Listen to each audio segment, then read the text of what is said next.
vila oculta da nuvem cresce desenfreada, seus prédios cada vez mais altos, seus ninjas com um arsenal em ascensão. Em busca de combater os possíveis ataques que certamente virão nesse mundo hostil, a vila marca o primeiro exame Chunin da história, para alavancar as carreiras ninja, e onde tem competição, tem dinheiro. Os feudais, que são os donos da terra, apostam nos ninjas prodígios a passar do exame. Com o apoio de 4 dos 5 feudais mais ricos, o exame começará em apenas 15 dias, se a vila puder segurar seus prédios no lugar durante a forte tempestade que caminha para Kumogakure.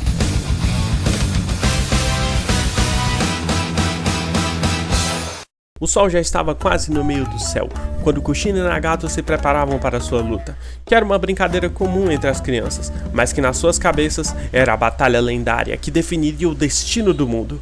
Kushina começa por estar mais preparada. Ela puxa da cintura uma espada de madeira e parte para cima de Nagato, que segura um pedaço de papelão para bloquear o ataque. Os adesivos de entrega ainda estavam colados na caixa, mas ele se via summonando uma enorme barreira de rocha. Também segurando sua espada de brinquedo, correu na direção de Kushina, tão rápido que pensou ser um raio, mas Kushina sumiu do alcance como a própria luz. Reaparecendo atrás de Nagato, atacou de novo, que novamente se defendeu com sua enorme barreira defensiva, da qual ele achava ser capaz de parar os mais poderosos golpes do mundo. Mesmo que sua defesa fosse boa, Kushina não cessava o ataque, e num golpe certeiro antes de Nagato recuperar a energia para segurar o papelão, a espada de madeira vinha em direção à sua cabeça, quando ele gritou que desiste. Kushina ficou vermelha de raiva. Ela odiava quando não deixavam finalizar, desistindo antes. Mas Nagato não tinha determinação alguma. A voz da mãe de Nagato, o chamando, ecoa pela casa e chega até as duas crianças, que soltam suas armas improvisadas e seguem o caminho até a sala de jantar. A senhora Uzumaki despeja o arroz na tigela de Kushina, enquanto pergunta se seus pais não virão almoçar com eles. Ela joga a cabeça de um lado para o outro negando. Enquanto comem na mesa, a mãe de Nagato caminha para longe, na direção de seu marido, que parece preocupado. Ela o toca nos ombros, querendo saber o problema. Ele responde de canto, de forma a não envolver as crianças na conversa. A notícia da existência da vila já está muito espalhada. Pela manhã, quando acordei, notei maus presságios. Ela respira fundo ouvindo isso. Vou servir um chá. Não pense muito nisso. Há ninjas fortes conosco. Ela pega da mesa o bule de chá e se aproxima do armário para pegar os copos. Depois de abrir e estender a mão em direção a um, a menos de 1 centímetro dele, ouviu um barulho estridente do copo rachando, antes que ela o tocasse. Um vento forte balança as cortinas da cozinha, como se chamasse a mãe de Nagato para olhar.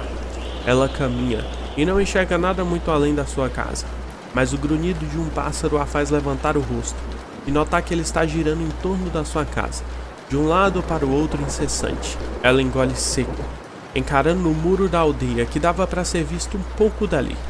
Ninguém dizia com todas as letras, e todos tentavam negar, mas sentiam que aquela noite todos teriam uma visita inesperada, que acabaria com a vila oculta do redemoinho. O demônio da névoa oculta. A ponte de Kumogakure está ocupada por 2 dos guardas que conversam entre si.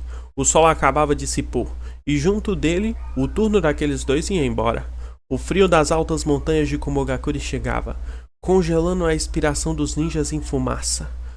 Um outro guarda chegou imediatamente, que tinha o nome de C. Onde está o J? Foi a pergunta do guarda que encerrava o turno. Ele olhava de um lado para o outro e não via mais ninguém acompanhando C.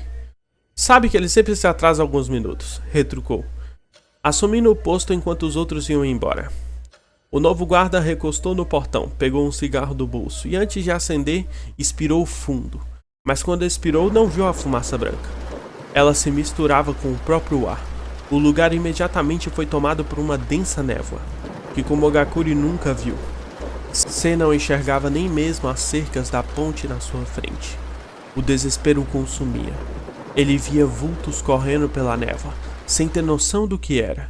Ele não reagiu. Ele não gritou. Ele não ouviu. Ele não viu. Ele apenas sentiu, por um breve instante, a kunai cortar a sua garganta e o derrubar da ponte, para ser encontrado apenas semanas depois. A névoa desapareceu. e deixou os portões vazios, batendo com o vento, sem nenhum guarda, sem ninguém saber. O demônio chegou a Kumogakure. Abaixo da montanha, no coração da floresta, explosões faziam as árvores balançarem, quase saindo do terreno. Kakashi, Kabuto, Madara e Itachi estavam treinando. A luta já estava finalizada, quando Kabuto finalmente cai no chão. Madara e Itachi vencem a disputa, estendendo as mãos para seus amigos rivais levantarem.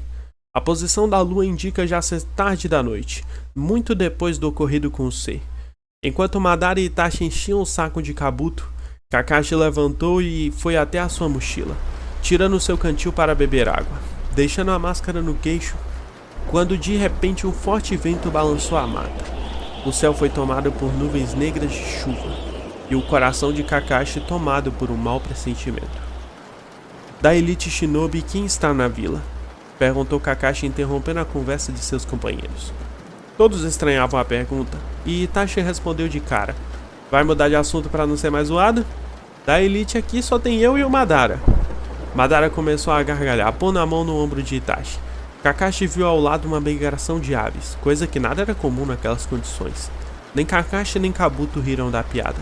Eles se encaravam, e a escuridão ninguém poderia ver, mas Kabuto suava frio.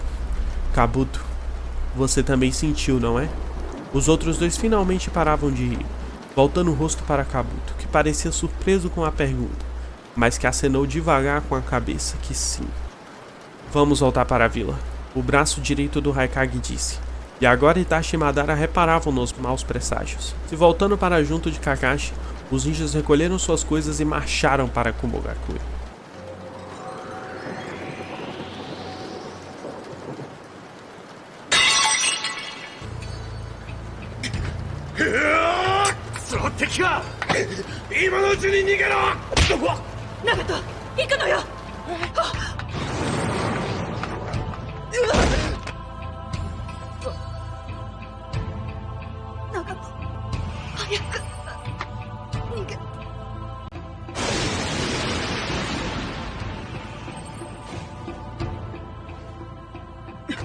Nagato saltou da cama depois de ter um pesadelo, que o lembrava do passado.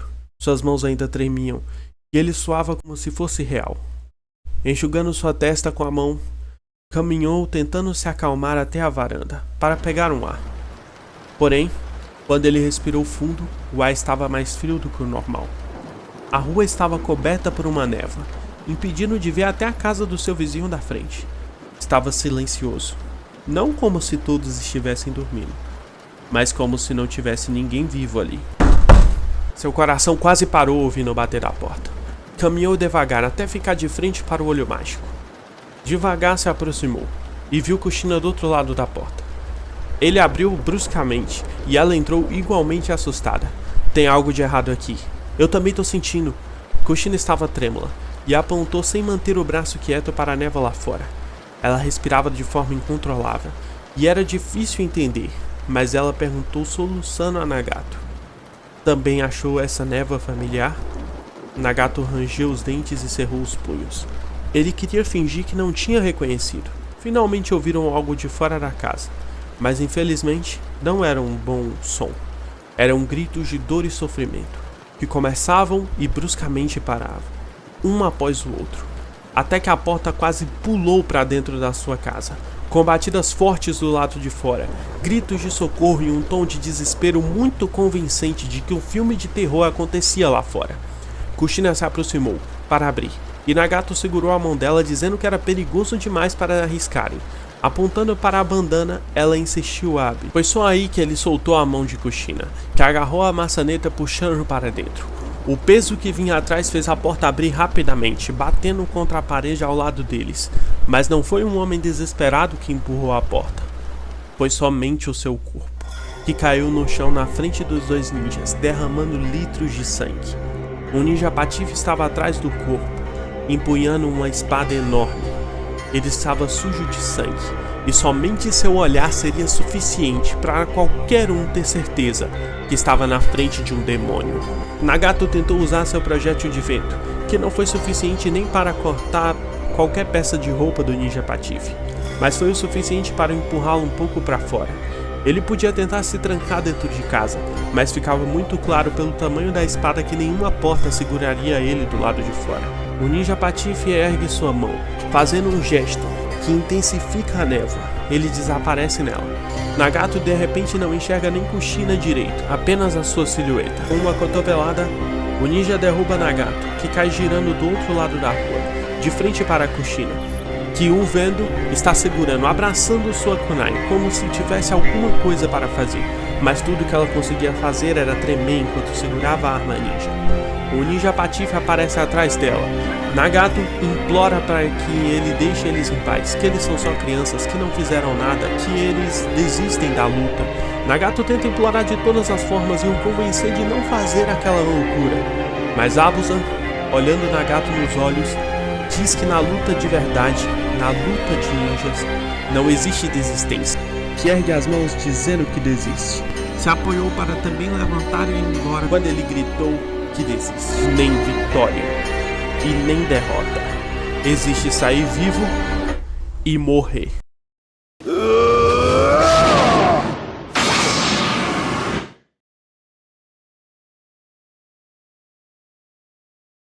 Zabuza se aproxima cada vez mais de Nagato, lentamente, e quando chega perto dele, ergue a espada, na direção do pescoço de Nagato, que ainda está deitado no chão sem conseguir levantar. Ele está pronto para tirar sua vida quando...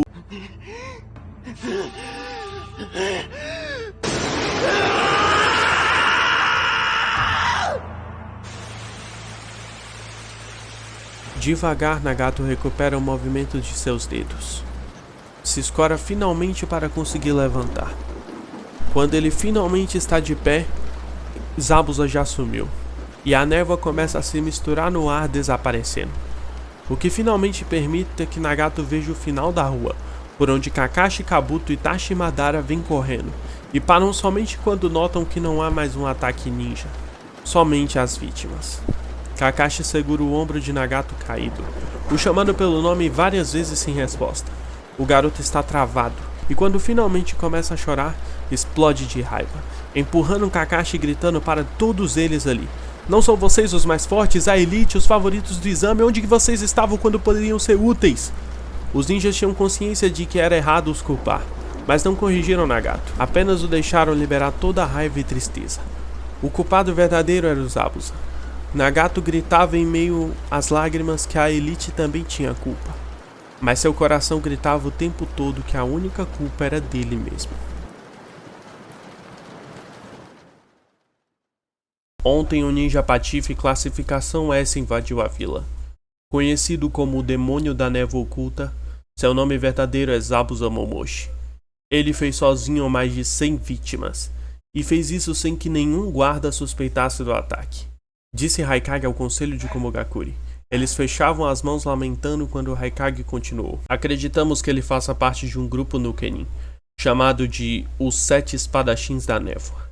Eles fazem trabalho assim, derrubando vilas que começam a crescer. Pela sua rota de ataque, imagino que estivessem indo em minha direção. Me matariam em meu próprio quarto, sem chance que eu fizesse algo. Não sabemos por que ele parou, nem por que não matou o Genin que entrou em combate com ele. Mas acreditamos que vai voltar, e talvez com o restante do grupo. Por isso vamos nos concentrar ao máximo em nossa defesa. Senhor! Um dos guardas chamou a atenção. Quando todos o olharam, ele disse num tom baixo e mórbido. No horário que Zabuza atacou, era a troca de turno dos guardas. A dupla que assumiu tem um dos membros que sempre se atrasa 10 a 15 minutos. Nesse pequeno intervalo, o ninja Patife... o ninja que chegou no horário desapareceu. Depois o atrasado chegou e não notificou a falta do seu parceiro, porque pensou que se caguetasse o atraso dele, o seu parceiro deduraria seu constante atraso. Daí, foi nesse momento que o ninja Patife entrou na vila. E onde estão esses dois? Jota, que é o que sempre se atrasa, está sob custódia, esperando sua sentença. Já o C está desaparecido desde ontem, provavelmente morto. Senhor, eu não sei se deveria dizer isso agora, mas... Dois guardas com certeza não venceriam o ninja Patife. Não, com certeza não. Mas eles poderiam alertar o Kage. Vendo nessa situação, Ou Zabuza teve muita sorte nos horários, ou temos um traidor entre nós. O Raikage respirou forte. Ele já havia pensado nessa possibilidade, mas esperava ouvir a todos primeiro. Inspirou profundamente e respondeu: se o C não foi encontrado, ele é o traidor, e fugiu da vila. Mas se seu corpo foi encontrado, é outra pessoa, e temos que descobrir logo. Não espalhem a notícia, não quero alarmar a vila. O exame está próximo e não podemos cancelá-lo de forma alguma. A sentença do J é a morte, e vamos fazer de tudo para achar esse traidor e vingar as vidas tiradas ontem. O Mogakuri nem havia terminado a construção do seu cemitério ainda, mas de uma hora para outra ele estava lotado.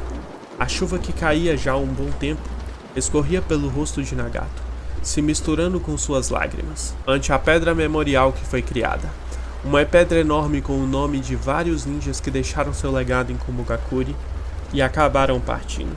Aquela pedra permaneceu na vila, com cada vez mais nomes, desde aquela época até os dias de hoje.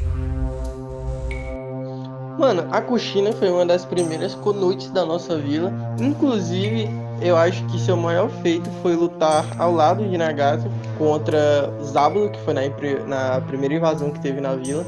Uma ninja muito marcante. O primeiro Minato foi muito marcante porque participou dos primeiros exames e eu suponho que foi o ninja que comprou um dos jutsus caros, assim, foi o primeiro a comprar um desses jutsus, porque ele comprou o Hiraishin, foi o primeiro a ter o Hiraishin no RPG. O Hidan, nossa, foi muito marcante porque ele era sem dúvida um dos favoritos para passar no exame, por ser imortal, uma passiva muito chata no começo. Teve uma luta frenética. O que mendigo, o que mimaram. Cara, muito foda, participava de uns eventos aí, pá, conversava muito com a gente. Só que ficou conhecido por pedir esmola, né, velho? O primeiro Madara de Konoha, o cara era muito forte, mano. Já tava bem evoluído, era muito bom em eventos. O cara, porra, eu acho que foi o maior potencial já desperdiçado, tá ligado? Konan de Kiri, uma verdadeiro prodígio, tá ligado? Prodígio. Começou muito bem, ganhava muitos eventos, era muito forte, estava muito desenvolvida e com certeza seria uma das primeiras Chunins de Kiri. Provavelmente é impossível que você seja uma dessas pessoas, se reconhecendo como antigo membro do RPG enquanto assistia aleatoriamente um vídeo no YouTube. Mas se for, saiba que a gente continuou e que apesar de toda a saudade, a gente conseguiu seguir em frente.